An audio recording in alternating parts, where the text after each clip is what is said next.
Hey guys, it's Ben the Coin Geek at Old Pueblo Coin today with a reader mailbag, and I'm going to reply to some of the comments that you guys have made lately. And first, to Everett White, have you ever considered dipping the tip of your pointer in red polish?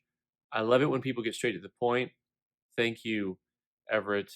And white is the new red, so it's a great idea. I think I'm going to have to do that for my video so that it's easier to see the tip of the pointer. So great idea. Um, Carmen asks or states rather to comment on whether you complain a lot about grading. Keep it real and speak your mind. Thanks, Carmen. I really appreciate that, and that's probably a good way to look at it. I'll try to make sure that I do just speak what comes to mind. I do have some consideration for the hobby and whether or not I should just complain all the time. I don't like complaining all the time anyway. I think it's not a good way to do things. So, um, but I will speak my mind, and I'll always try to be thoughtful and educational because that's my main goal. Um, hey, Mr. Derp has a long comment about price disparity of silver and gold and metals and the physical. And what I really want to key on is that he uses the term price gouging. And what is price gouging? And it's interesting because there's definitely a factor of supply and demand in everything that's going on right now. At the time of this filming, there's a big disparity between the price of metals and especially silver and the physical availability. It's hard for me to really be able to tell you where price gouging starts and stops because the real physical availability of silver is just it's just not very available. If I want to buy it wholesale, I've got to pay, $3, $4, $5, $6 over, depending on what type of material somebody wants. And then, I have customers who were used to me charging $1 over for generic silver rounds and $2.50 for eagles, and now they're 350 over. I mean, I'm selling them still right now for if I can get them in when I get them in for less than I can order them wholesale.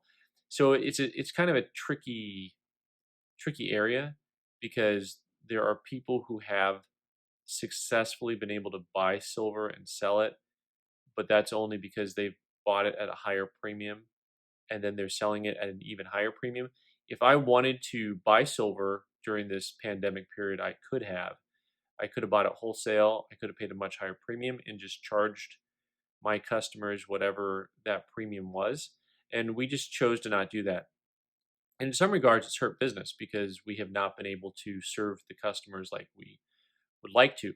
But if we had it in stock and we were selling it for a much higher premium than we wanted to sell it for, I felt like we'd be doing a disservice to our customers anyway, and we still wouldn't be helping our customers. So it's really been a difficult situation. I still think this will kind of ease up. We've seen over the last few days silver tick up in price, which I think will mean you'll actually start to see the premiums level out closer to the price of silver. This is what I've always predicted will happen. Eventually, those two things will get closer. Eventually, silver would come up in price to meet that. And finally, and most importantly, there was a conversation back and forth on one of the threads, very polite, nice conversation about highly educated numismatists and people making $500,000 to $1 million a year. So let's set the record straight on this one, shall we? Um, I don't know any coin dealers that make $500,000 a year or more.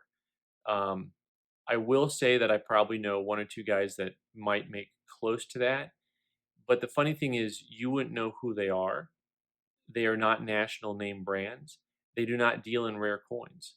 They actually deal mostly in what many people would consider to be junk coins or low end coins. And they do astronomical volumes. They do volume that most coin dealers couldn't handle, not because of the price point, but because of the systems in place to handle large volumes of coins. Uh, they look like a vacuum if you go to a coin show and you see these guys just sucking up trays and trays of low end coins. So I will tell you, if you look around, think of your local coin dealers. Many of them struggle to stay in business year over year. Not all of them. I mean, many of them also have a comfortable lifestyle. It runs the gamut. There's kind of this rule in life, this 80-20 rule, where 20% of the businesses do 80% of the business, and that's something that I think is probably also true with coin dealers. You'll see lots of coin dealers who don't do a whole lot of business.